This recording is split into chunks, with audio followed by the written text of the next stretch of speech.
Bonjour à toutes et tous, bienvenue dans les coulisses du Grand Lyon. Mon invité du jour, Johan César, bonjour. Bonjour. Vous êtes le vice-président du groupe socialiste, écologiste et démocrate au Conseil régional, premier fédéral du PS dans la Loire, basé à Saint-Étienne. On vous invite aujourd'hui en tant que pour l'opposition au Conseil régional sur la fameuse affaire du dîner des sommets. Cette semaine, on a appris que Laurent Wauquiez continuait de refuser à vous donner la liste des invités à cet événement, malgré une décision de justice. Pourquoi vous vous acharnez à demander à cette liste? Alors c'est pas moi qui m'acharne, enfin c'est pas mon groupe socialiste qui s'acharne, puisque dès les révélations de l'enquête de Mediapart, nous avions en tant qu'élus adressé un courrier à Laurent Wauquiez pour lui demander tous les documents administratifs, dont cette liste des invités, pour savoir en quoi si la région avait payé ou pas ces dîners des sommets. Et s'il avait répondu tout de suite, s'il nous avait tout de suite adressé les documents qui valorisaient soit la région, qui démontraient les lignes budgétaires qui avaient été utilisées pour financer ce dîner des sommets, il n'y aurait pas eu en fait d'affaire au tribunal administratif. Donc il n'a pas répondu à notre premier courrier, c'était déjà en octobre 2022. Nous avions ensuite saisi la CADA, Commission administrative d'accès aux documents administratifs. Il nous avait pas non plus, qui nous avait donné raison, il n'avait pas transmis aussi les documents. Donc nous avions porté un recours au tribunal administratif. Et le tribunal administratif avait aussi proposé qu'il y ait une conciliation. Laurent Wauquiez avait refusé cette conciliation.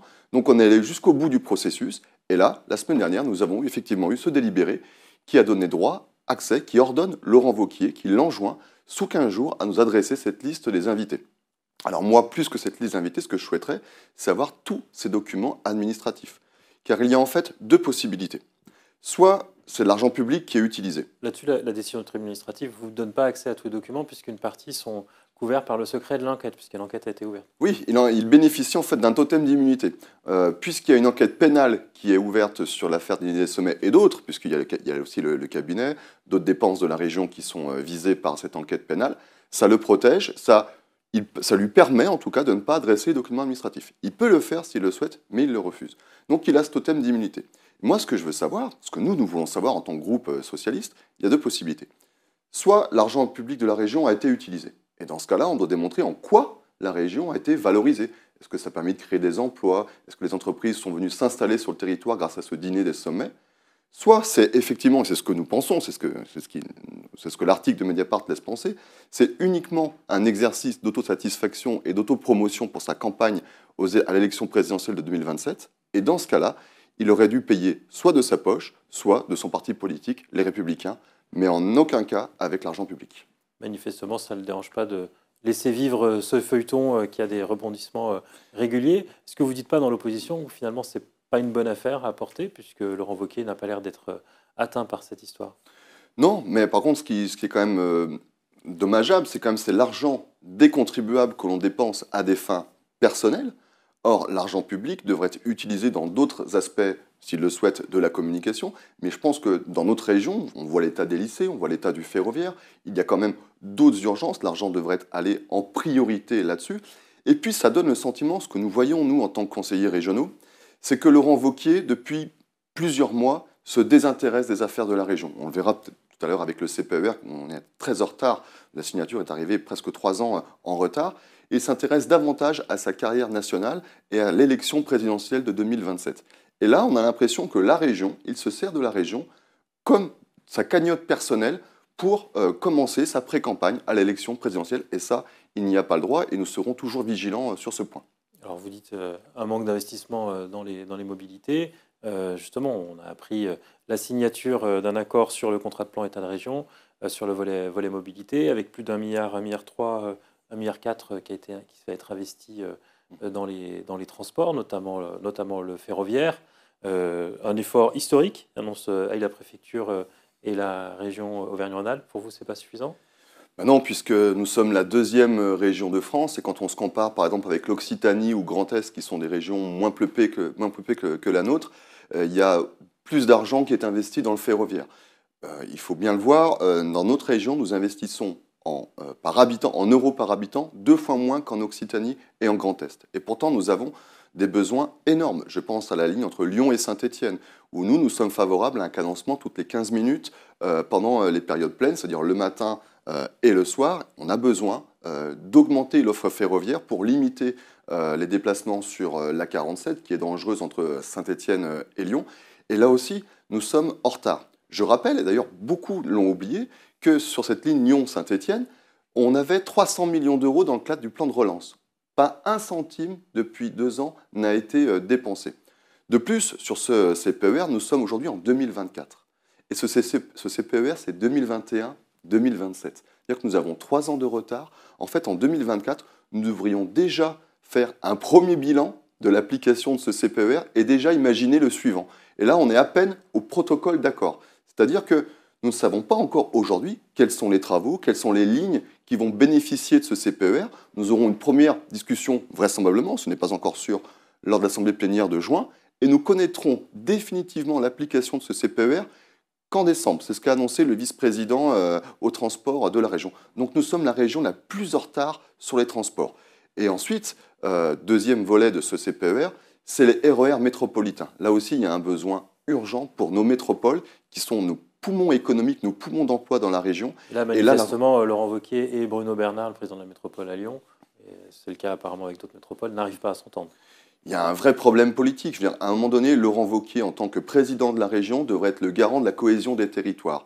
Et tout ce qu'il fait depuis des années qu'il est président de région, c'est aller dans la polémique, aller dans l'animosité avec les métropoles, qui certes sont gérées soit par des socialistes comme à Clermont-Ferrand, à Villeurbanne, ou aussi avec nos amis écologistes à Lyon et à Grenoble. Mais on doit faire fi de ces différences politiques et on doit travailler pour l'intérêt du territoire. Parce qu'il y a des urgences.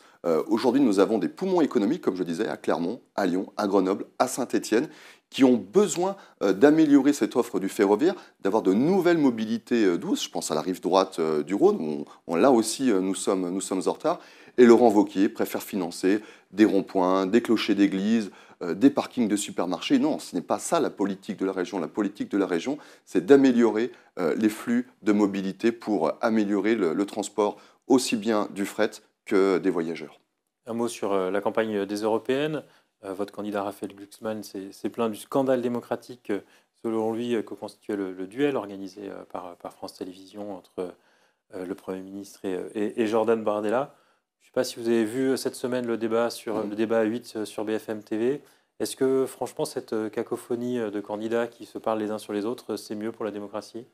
Je crois que oui, moi, comme simple spectateur, comme simple citoyen, on va dire, j'étais un peu effaré par cette cacophonie. Notre candidat, Raphaël Glucksmann, je ne sais pas si vous l'avez remarqué, mais les 20 premières minutes a attendu de prendre la parole et ne s'est pas immiscé dans cette espèce de mêlée où les interventions des uns et des autres étaient absolument incompréhensibles pour le téléspectateur. Non, je pense que nous avançons en tout cas sur un projet qui est positif. C'est assez rare pour les citoyens de se dire, tiens, on va pouvoir enfin voter pour un projet. Et ce que je regrette, et vous l'avez signalé au début de votre propos, c'est ce mano à mano qu'essaye d'installer Emmanuel Macron face à Marine Le Pen et Jordan Bardella. C'est un réel problème puisque en faisant cela, il accrédite la théorie qui fait qu'en 2027, si lui, il échoue, son remplaçant, c'est Jordan Bardella ou Marine Le Pen. C'est un véritable danger.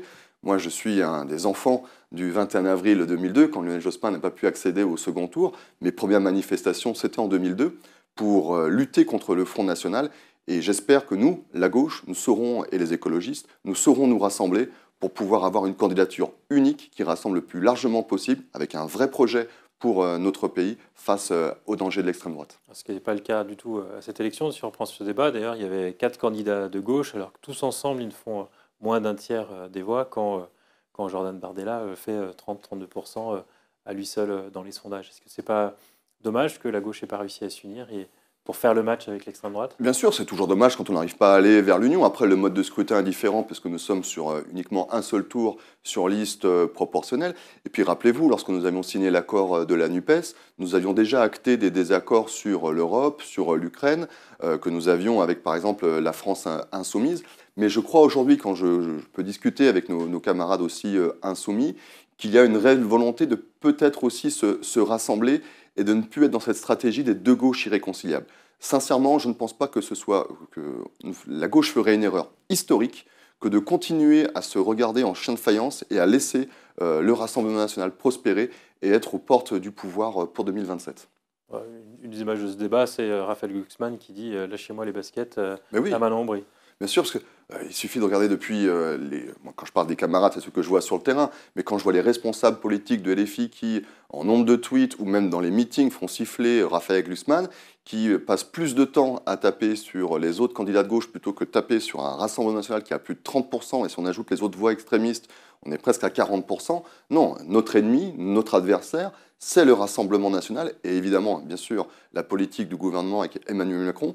Moi, je n'ai jamais considéré nos partenaires de gauche comme des adversaires. On peut être concurrents sur une élection, mais il faut savoir se rassembler quand c'est nécessaire. Yann César, je vous remercie. Merci. Et moi, je vous dis à demain pour une nouvelle émission des coulisses du Grand Lyon.